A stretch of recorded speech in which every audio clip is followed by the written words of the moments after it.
Bismillahirrahmanirrahim. Assalamualaikum warahmatullahi wabarakatuh. Waalaikumsalam warahmatullahi wabarakatuh.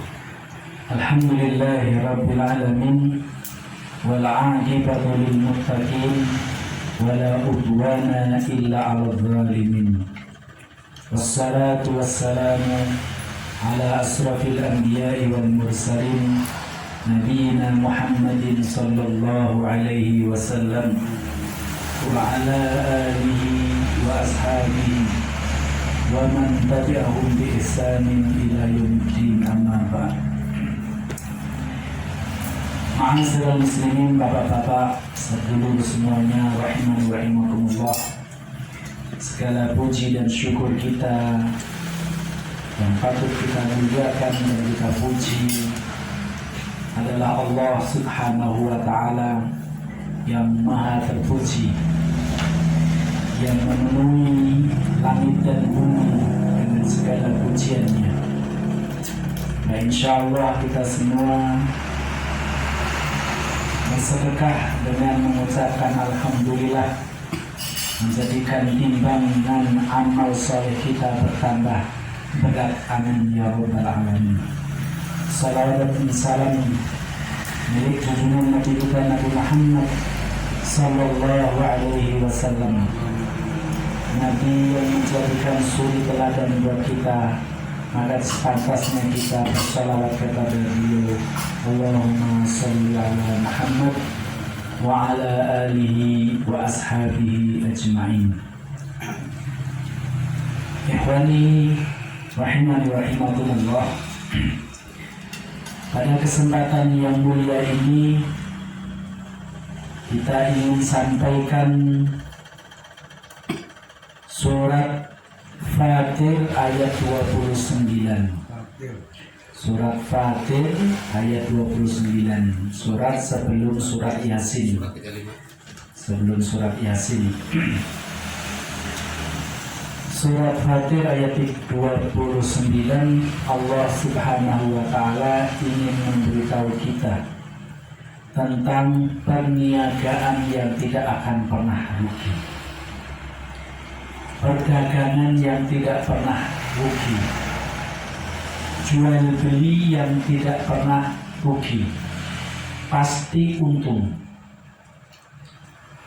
A'udzu billahi minasyaitonir rajim. Bismillahirrahmanirrahim.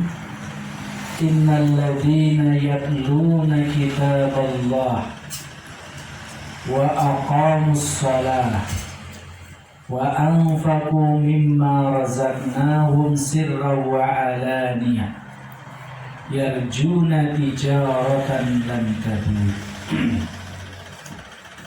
Ada 3 golongan yang selalu berharap mendapatkan perniagaan yang tidak rugi. Surat Fatir ayat 29. Innal ladzina yatluna, sesungguhnya orang-orang yang bertilawah kitab Allah, membaca Al-Quran, wa aqamus shalah, dan mendirikan salat. Yang kedua. Kemudian yang ketiga, wa anfaqu mimma razaqnahum sirran wa alaniyah, dan berinfak dari rizki-rizki yang Allah Subhanahu wa ta'ala berikan kepada mereka, sirran, baik dalam kondisi sembunyi-sembunyi, wa alaniyah, maupun dalam kondisi nyata, dilihat oleh orang lain. Yarjuna, mereka ini berharap, tijaratan, termasuk perniagaan, lan tabur, yang tidak pernah rugi. Ma'asyiral muslimin, bapak-bapak, saudara-saudara rahimani wa rahimakumullah. Bagian yang pertama adalah yatluna kitaballah. orang-orang yang suka membaca Al-Quran. Yatlu berasal dari kata tala yatlu, tilawatun. Berarti kalau kata tilawah itu adalah membaca berulang-ulang dari awal sampai akhir, lalu diulangi lagi dari awal sampai akhir. Berbeda dengan tahfidz. Tahfidz itu membaca Al-Quran lalu dihafalkan, dimasukkan ke dalam otak, dalam memorinya, ya, diingat-ingat. Tahfidz itu artinya menyimpan, menjaga. Maka orang yang hafal Al-Quran adalah orang hafidz, orang yang menjaga Al-Quran. Apa harus? Satu-satu. Lanjut. Jadi yang pertama tadi tilawah, membaca dari awal sampai akhir. Yang kedua tahfidz atau hafizul Quran, menjaga Al-Quran. Maka kalau kumpulan dari orang-orang yang suka menjaga Al-Quran namanya hafidz huffaz. Karena bungkus nasi yang dibungkus pakai daun disebut kupat. Berasal dari kata kupat. Karena nasinya dibungkus, disimpan.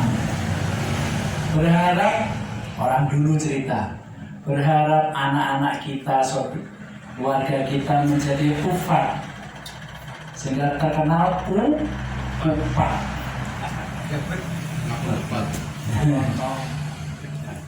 Hufad. Nah, itu karena kumpulan orang-orang yang menyimpan Al-Quran dalam hatinya dan dalam otaknya.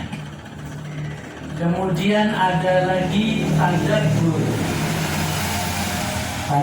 Al-Quran. Ada tadabbur alam, ada tadabbur perilaku.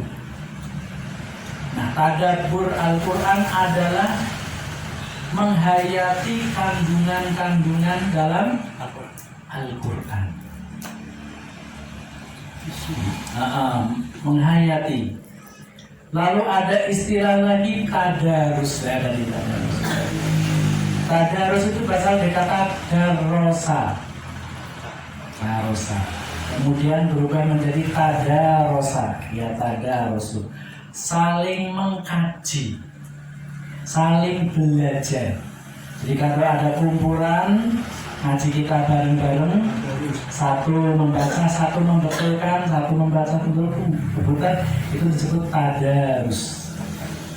Saling belajar membaca untuk membetulkan. Kalau orangnya disebut apa? Kalau orangnya disebut daris. Kalau yang mengajar mudaris. Daris mana? Kemudian ada lagi istilah dalam Al-Quran namanya murajaah. Murajaah itu mengulang-ulang hafalan. Hampir sama dengan tilawat tadi ya. Nah, kalau tilawah membaca dari awal sampai akhir, tapi kalau murajaah tidak harus dari awal sampai akhir. Jadi orang yang mengulang-ulang hafalannya yang sudah tersimpan itu murajaah namanya. Nah, ada lagi istilah qari. Istilah qari. Qari itu artinya berasal dari kata qara'a. Iqra, bacalah. Qari orang yang membaca. Ya. Qira'ah itu bacaannya.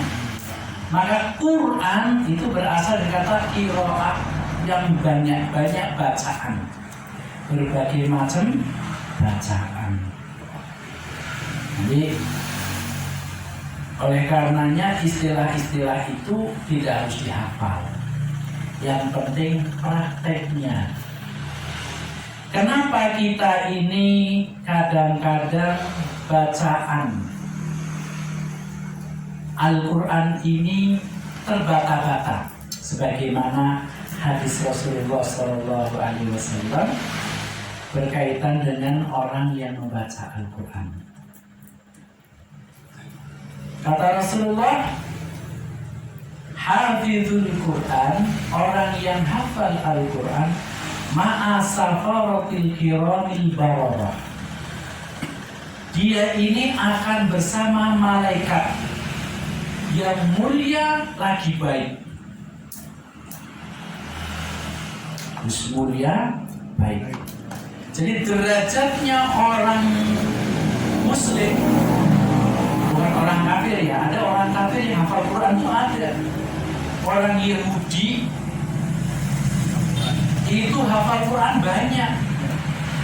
Jadi jangan heran kalau nanti bapak-bapak pelesiran ke Palestina atau ke Rusia atau ke Eropa, orang Yahudi Qurannya hafal, termasuk kejelannya. Orang heran.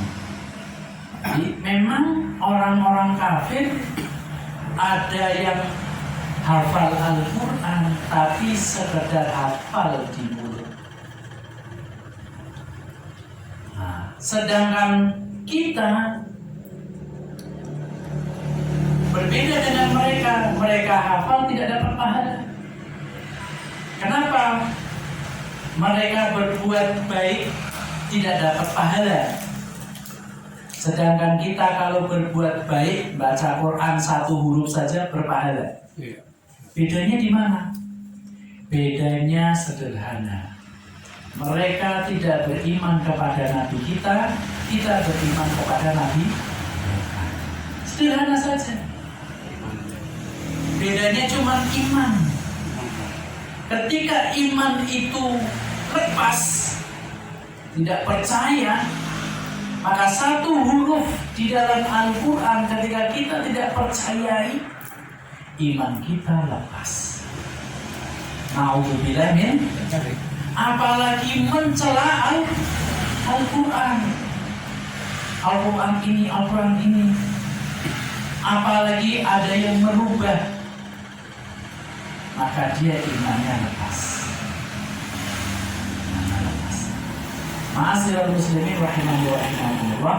Nah, kita seperti yang tadi saya sampaikan, orang yang hafal Al-Quran, ma'asafaratil kiramil bararah, kata Rasulullah, bersama malaikat yang mulia lagi baik. Kemudian dilanjutkan oleh Rasulullah, walladzi yatataqqah, dan orang yang membaca Al-Quran terbata-bata.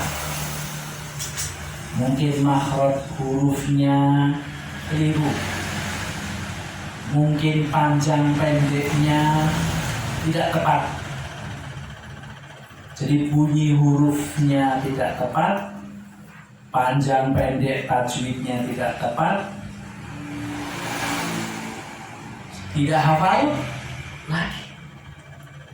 Bagaimana dengan orang yang seperti ini?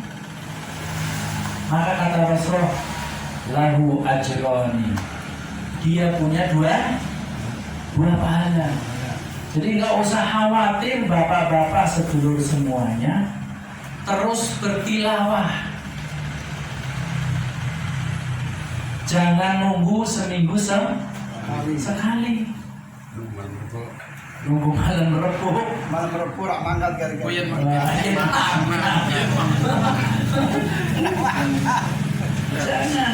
Jangan nunggu di rumah habis subuh, habis maghrib. Kalau perlu ditambah di tempat bekerja, di tempat jualan, di tempat mungkin di sawah bagian tani, mungkin di tempat mana saja, ditambah waktu kita. Walaupun kita ya totok, kata Rasulullah, terbata-bata bacaannya. Mungkin orang lain maca Quran seru-seru orang apik macamnya, gak usah tersinggung, gak usah merasa tersinggung. Karena yang kita berharap itu adalah pujiannya Allah, bukan pujiannya manusia. Kita berharap Allah. Nah, ini yang disebut keikhlasan kita dituntut. Kenapa kita membaca Al-Quran dituntut untuk bersuara? Karena seperti penjelasan saya di pertemuan sebelumnya, surat Al-Waqiah ayat 79, la yamassuhu illal mutahharun. Setan itu tidak akan menyentuh Al-Quran. Bukan sekadar menyentuh wujud Quran saja. Bacaan yang kita baca, dia tidak akan mendengarkan. Dia lari. Sehingga Rasulullah SAW di dalam kitab tafsir Ibnu Katsir menafsirkan surat Al-Fatihah, Al-Baqarah, di awal fadilah surat Al-Baqarah, Ibnu Katsir rahimahullah bercerita, memberitahu kita bahwasanya Rasulullah Sallallahu Alaihi Wasallam kalau rumah sering dibacakan Al-Baqarah, Ali Imran, An-Nisa, sampai disebut As-Sab'ul Masani, dalam Al-Quran disebut Sab'ul Masani, 7 surat yang panjang. Nah, utamanya dari Al-Baqarah. Ketika beliau membacakan Al-Baqarah, memberikan tafsiran Al-Baqarah, fadilahnya adalah rumah yang seringan dibaca Al-Baqarah maka akan dihindarkan dari segala musibah. Setannya lari, huru haranya terhindar, mara bahaya menghindar. Oleh karenanya, bagaimana bacaan itu bisa menghindarkan mara bahaya? Baca dengan suara, bersuara, dan setan itu keluar, lari. Tidak sekedar membaca awalnya saja, baca terus. Karena pernah saya sampaikan, Hudzaifah radhiyallahu anhu pada saat usianya 10 tahun beliau pernah menjadi makmum bersama Rasulullah Shallallahu Alaihi Wasallam di sebuah sholat sunnah.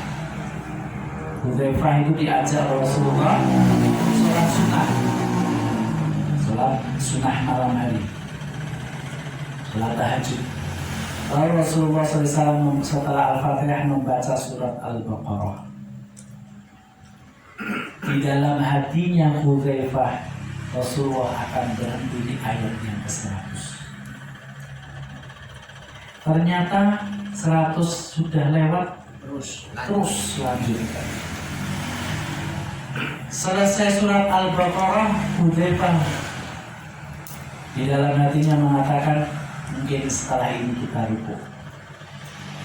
Ternyata Rasulullah SAW melanjutkan surat An-Nisa, Al-Baqarah, kemudian An-Nisa. Setelah An-Nisa, Hudzaifah berkata, mungkin selesai An-Nisa rukuk. Ternyata setelah An-Nisa, Rasulullah membaca surat Ali Imran. Setelah surat Ali Imran dibuka. Iya, urut ini hadisnya seperti itu. Al-Baqarah, An-Nisa, Ali Imran, waktu sholat sunnah ini. Tidak berurutan. Kenapa dibaca Ali Imrannya setelah An-Nisa? Karena Rasulullah mengakhirkan Ali Imran, di dalam Ali Imran banyak doa. Itu ceritanya seperti itu. Banyak doanya, dan ketika setiap ayat-ayat doa Rasulullah berdoa. Ini ceritanya. Coba Al-Baqarah, Ali Imran, An-Nisa, pirang lembar Pak? Hampir 6 juz, 5 juz setengah. Itu satu ayat. Rakaat pertama. Hudzaifah umurnya 10 tahun. Bayangkan, anak seusia itu sudah hafal Al-Baqarah, Ali Imran, Anisa. Kita usia saat itu isi dolanan mecon. Nah, berarti Rasulullah ini mendidik Hudzaifah bahwa sholat itu sholat sunnah. Dan ini sholat sunnah ya, sholat sunnah boleh memanjangkan bacaannya. Tapi kalau sholat berjamaah, sholat wajib berjamaah itu sholat yang fardu ketika berjamaah menyesuaikan kondisi jamaah. Begitu jamaah nongong atau dibilang kan imam itu kan kalau mau sholat takbir lihat jamaah. Di jamaahnya ada yang tua, apa ada yang tua semua, apa muda semua, apa ada anak kecil. Bahkan Rasulullah kalau lihat ada anak kecil nangis di rakaat terakhir atau rakaat pertama, mempercepat bacaannya dan memendekkan suratnya. Hingga kata Rasulullah, saya tidak ingin mempersulit ibunya, bahasa Rasulullah. Tidak ingin mempersulit ibunya untuk yang anak itu supaya tidak mengganggu waktu sholat. Ma'asyiral muslimin rahimani wa rahimakumullah. Itu bagian pertama agar kita selalu bertilawah Al-Quran. Jangan berhenti kita membaca Al-Quran. Saya sering menjumpai dan sering ngajar ngaji, bacaannya tidak tata seperti tadi, ya tatot. Tapi saya katakan terus baca terus. Walaupun saya nggak ngajar tapi di rumah suruh baca. Qadarullah. Terus karena dia rajin membaca, mau menghatamkan Al-Quran. Saya mau hatam 3 hari, saya mau hatam 1 minggu, saya mau hatam sebulan sekali. Seperti itu. Lama-kelamaan Allah berikan kemudahan, kefasihan bacaannya. Jadi bapak-bapak nggak usah merasa minder tua karena Abu Bakar masuk Islam umurnya juga sudah tua.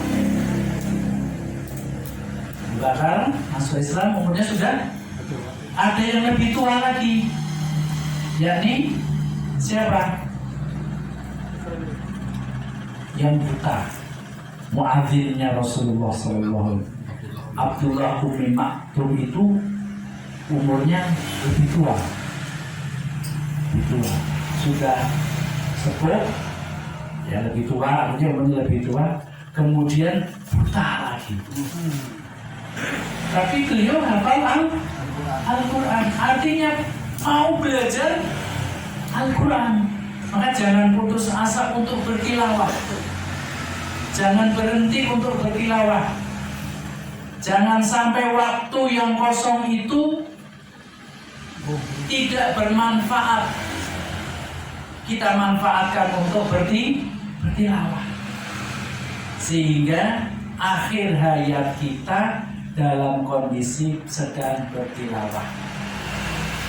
Dan boleh kita berdoa kepada Allah seperti doanya para sahabat. Umar ibn Khattab itu berdoa, ya Allah, aku meminta kepadamu agar engkau matikan aku syahid di kota Madinah.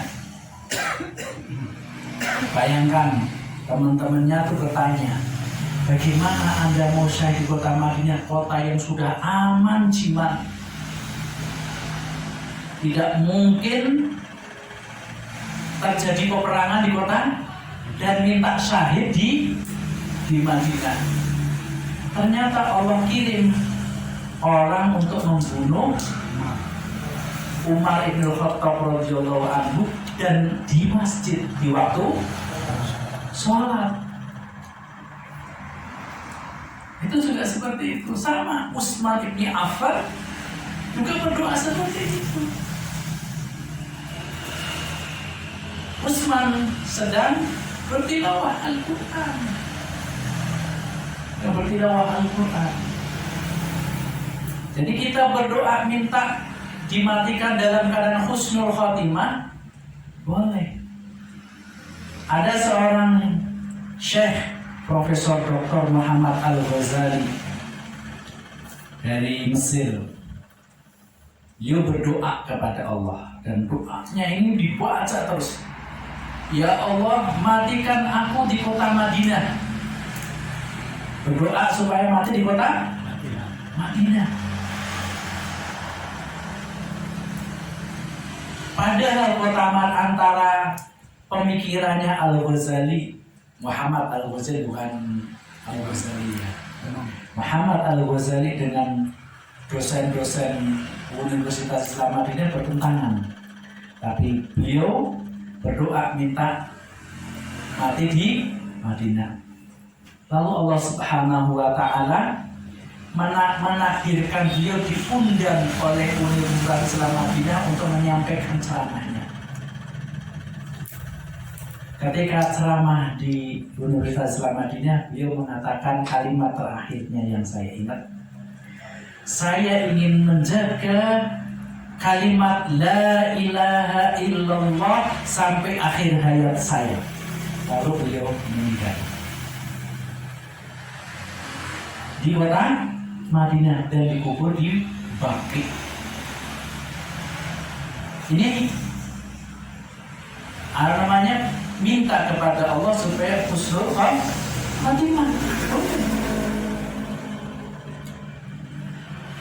Ma'asyiral muslimin rahimani rahimakumullah, kembali ke ayat yang tadi itu mudah-mudahan sudah mantap untuk selalu bertilawah dengan Al-Quran. Kemudian usahakan di samping kita bertilawah, menyisipkan dalam satu hari untuk menghafal Al-Quran. Tadi tilawah sendiri dalam satu hari mau membaca dari awal sampai akhir, mau berapa kali silakan. Tapi kita berusaha sehari itu menghafal, nambah hafalan. Untuk apa? Untuk sholat sunnah kita. Jangan sampai kita sholat cuma wal asri inna a'tayna gitu. Kita tambah. Nah, kita tambah hafalan kita. Gak usah banyak-banyak juz amma diselesaikan. Dari mana bacanya? Amma yatasaalun anin naba'il 'azim alladzi hum fihi mukhtalifun. Kata Rasulullah, 3 ayat bagimu cukup harta dunia dan seisinya untuk sholat. Artinya 3 ayat itu cukup untuk sholat kita. Makanya surat yang paling pendek 3 ayat. Wal asri 3 ayat. Inna a'tayna 3 ayat. Idza ja 3 ayat. Tidak ada ayat yang kurang dari, tidak ada surat yang kurang dari 3 ayat.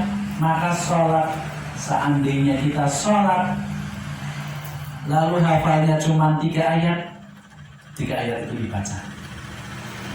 Itulah kesempatan kita untuk murojaah sholat sunnah. Coba amma yatasaalun anin naba'il 'azim alladzi hum fihi mukhtalifun. Baca qobliyah subuh, baca qobliyah duhur, ba'diyah duhur dibaca, ba'diyah isya dibaca, duha dibaca, tahajud dibaca, witir dibaca. Sudah berapa kali murojaah kita? Insya Allah hafal.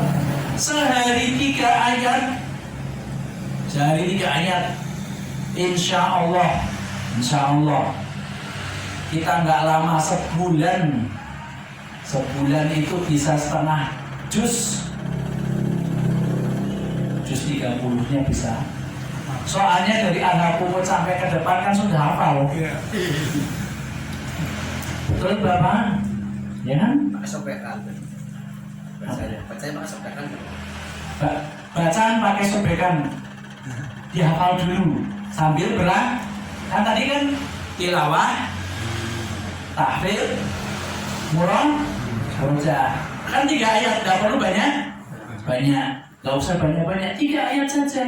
Amma yatasa'alun 'anil naba'il 'adzim alladzi hum fihi mukhtalifun. Ini ulang-ulang hafal insyaallah. Nah, ini diulang baca. Kira-kira panjenengan pernah nggak menghafal ayat kursi? Pernah nggak kita menghafal ayat kursi? Nggak pernah, tapi ya sebabnya kenapa? Karena sering dibaca. Sering tahlilan. Lambat. Yasin hafal? Ya hafal. Bahkan mungkin 10 ayat lah katakan ya. Lebih bahkan. Kenapa amma yatasa'alun 3 ayat gak hafal? Karena tidak sering dibaca. Bahkan nggak pernah. Oh gitu. Coba kita istilahnya berharap tuh begini, seperti yang pernah saya sampaikan. Berharap itu ketika kita masuk surga nanti. Ya insya Allah masuk surga. Ketika kita sudah masuk surga, kita itu dihadapkan dengan malaikat. Malaikat itu bertanya kepada kita. Apa pertanyaannya? Rattil, baca Al-Quran. Sumartaki, kemudian naiklah kamu derajatnya. Kalau kita ini mau sudah masuk surga, mau di lantai berapa bahasanya yang paling gampang? Kalau cuman inna a'tayna, ya lantai 3. Tambah wal asri, lantai 6. Tambah kulhu, lantai 10. Tambah Qul a'udzu birabbil falaq, tambah surat Anas, lantai 21. Masih ada lagi, wis mentok kesem. Berarti lantainya 21. Tapi kalau kita punya tabungan, amma yatasa'alun, wah kipat 40, padahal di telung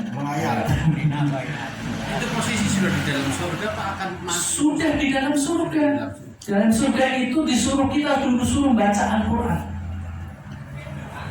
Dari derajat surga kita tergantung bacaan Quran terakhir kita. Nah, kita mau posisi kita di mana? Apakah posisi kita itu tadi paling rendah ataukah yang paling tinggi? Dengan tulumen main dan Karena ayat Al-Quran itu jumlahnya 6.236 ayat. Berarti kalau disusun levelnya sampai segitu. Firdaus. Ya. Fa insya ditambah lagi kalau kita hafal Al-Quran, kita bisa menolong orang yang terdekat kita. Siapa? Anak kita bisa ditolong, orang tua kita bisa ditolong, istri kita bisa ditolong, Teman termasuk. teman bisa. ya kak. Pokoknya tergantung kita mana yang mau ditolong. Maka oleh karenanya Quran itu bisa memberikan syafaat. Kalau kita punya Al-Quran, bisa menolong saudara-saudara kita. Maka tidak ada istilah nyos tuapan apa maning. Jangan.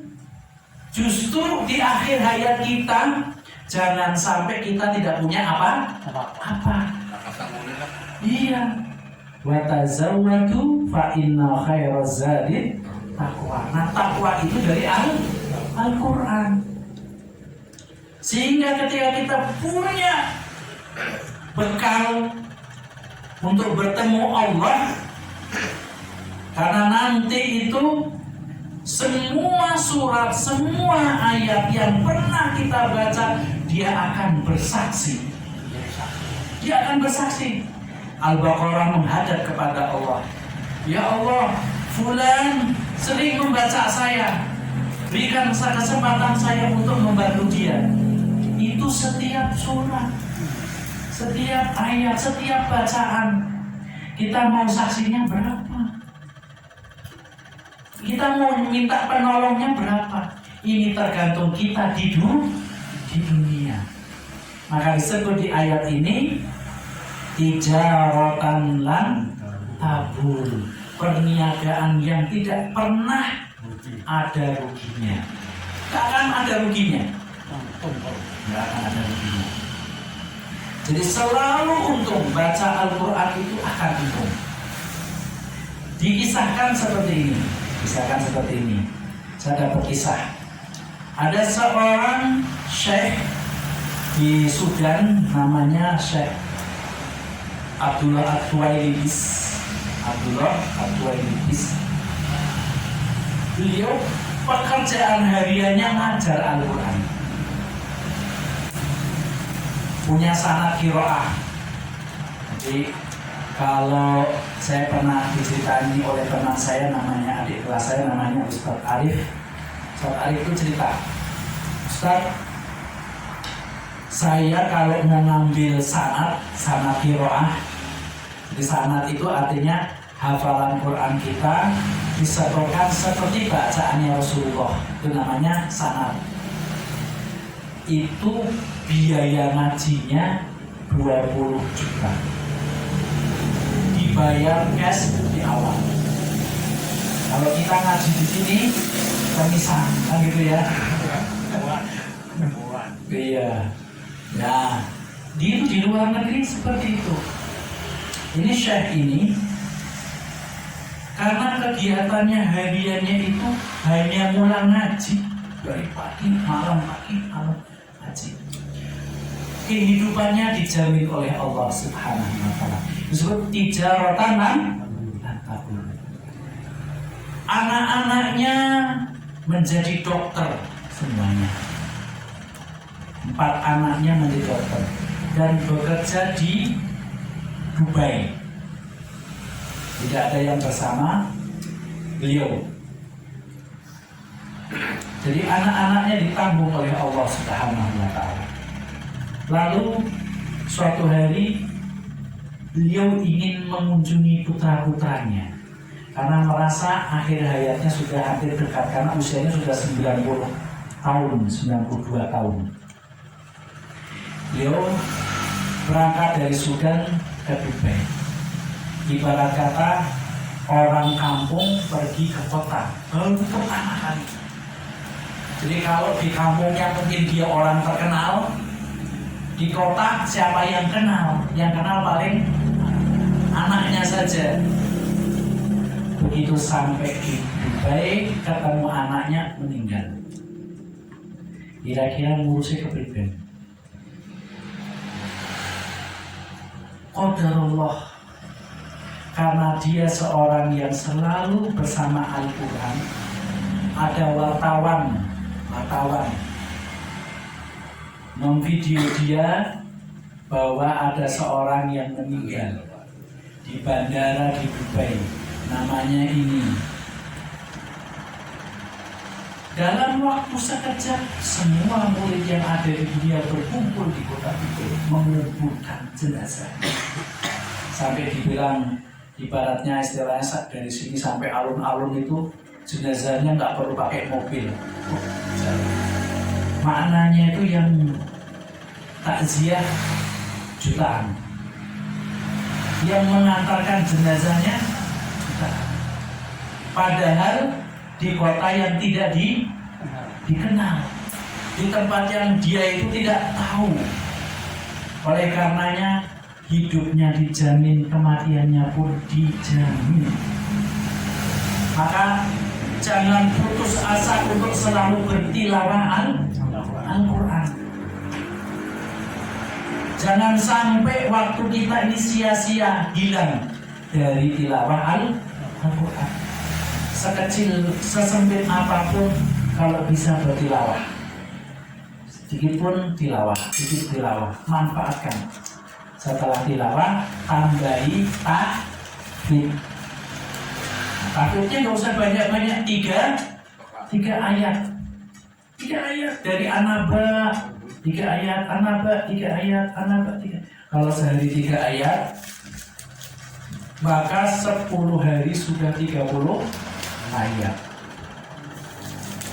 15 hari surat An-Naba sudah selesai. 2 minggu, insya Allah. Jadi hafal 6 ayat, rakaat pertama 3, rakaat kedua 3. Hafal 9 ayat, rakaat pertama 6, rakaat kedua 3. Hafal 12, rakaat pertama 6, rakaat kedua 6. Terus, nah itu akan jadi murojaah. Di murojaahnya sangat soleh. Nah, insya Allah manfaatnya banyak. Insya Allah manfaatnya banyak. Semakin lidah ini diasah untuk bertilawah, semakin fasih. Lidah ini diasah terus dengan bertilawah, bacaan kita akan sesuai dengan tajwid. Lidah ini diasah dengan bertilawah, hati ini akan menjadi bersih. Lidah ini ditilawai terus, pikiran kita jadi jernih. Terus tilawah terus, bukan hati saja, bukan pikiran saja, pekerjaan kita dipermudah. Bukan itu saja, dunia kita akan dipermudah, rezeki kita akan dipermudah. Tidak akan ada kesulitan. Maka tilawah terus, tahfidz tambahnya, murojaah dalam sholat. Yang kedua adalah wa yuqimunas shalah wa aqamus shalah. Yang kedua adalah mereka yang mendirikan sholat. Sering kita baca Al-Quran dan sholat itu selalu digandengkan dengan kata-kata qoma, yaqumu, atau iqamu, atau aqamu, atau iqamatu, dengan kata-kata qoma, tidak dengan kata-kata yang lain. Karena ini mengandung ketegasan, membangun motivasi diri untuk melaksanakan sholat itu sangat berat. Adzan, Nabi adzan. Ini namanya iqamah, membangun motivasi dari dalam diri kita. Maka pantas Allah selalu menggunakan kata iqamah atau yuqimu atau akimu. Kata-katanya itu terus. Karena itu membangun diri sendiri untuk menegakkan sholat, membangun disiplin sholat, tepat waktu, berjamaah. Ini terus, ini memotivasi diri. Setelah memotivasi diri, memotivasi orang, mengajak orang lain. Fungsinya kita mengajak, termasuk anak kita, istri kita, saudara kita, tetangga kita, cukup fungsinya mengajak. Yuk sholat. Tidak perlu sampai berlebih-lebihan. Bisa maghrib kok, sholat kok. Tak perlu berlebih-lebihan. Jadi kewajibannya hanya mengajak saja. Ya, sholat sudah maghrib. Cukup sederhana itu. Dan itu disebut mau'idhah hasanah. Mau'idhah hasanah. Kemudian yang ketiga, saya percepat karena kayaknya hampir jam 10 ya.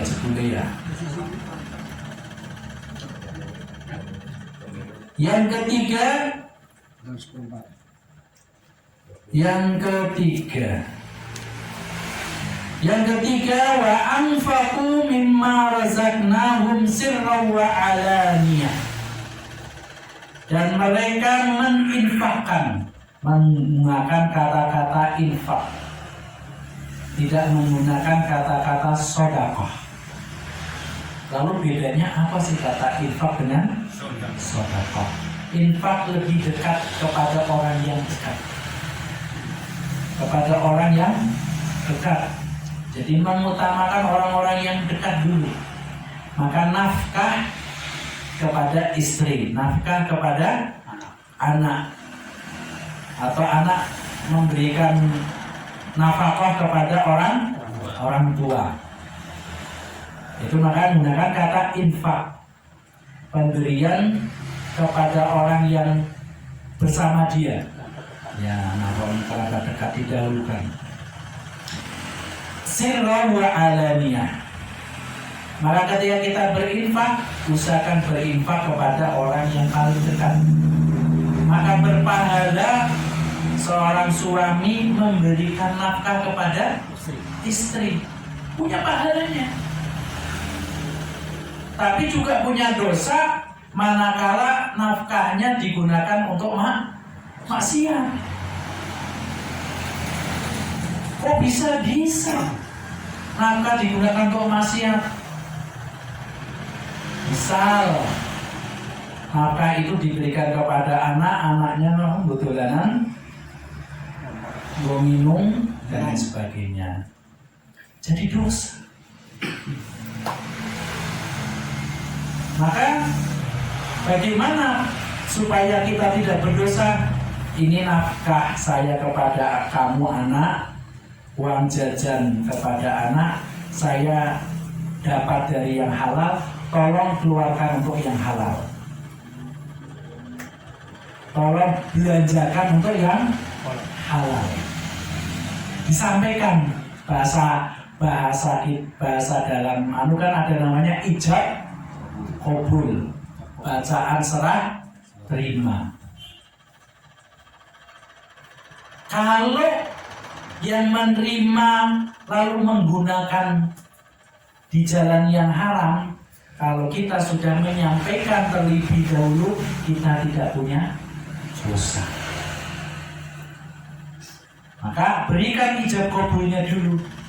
Seperti saya kasih contoh, saya waktu beli HP, saya ngomong sama anak saya, Mas, abimu beli HP, ini dari uang yang halal, dan HP ini hanya untuk sesuatu yang halal.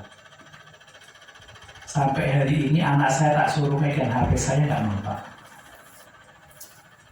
Ini Mas, barangkali mau, nggak mau Pak. Kecuali untuk belajar saja, terus gitu. Jadi beli sesuatu, sampaikan kepada anak supaya anak hati-hati dari sesuatu yang haram. Sehingga anak kalau mau main HP, ya pegang HP. Lalu bukan HP saya, pegang HP orang lain, dia mainan. Sindir aja. Ya Allah, kasihan ya yang beli kuota, HP ini digunakan suatu yang haram. Nanti dia tanya, gunakan game haram? Ya haram. Sia-sia sih, gak ada manfaatnya. Harus seperti itu kan.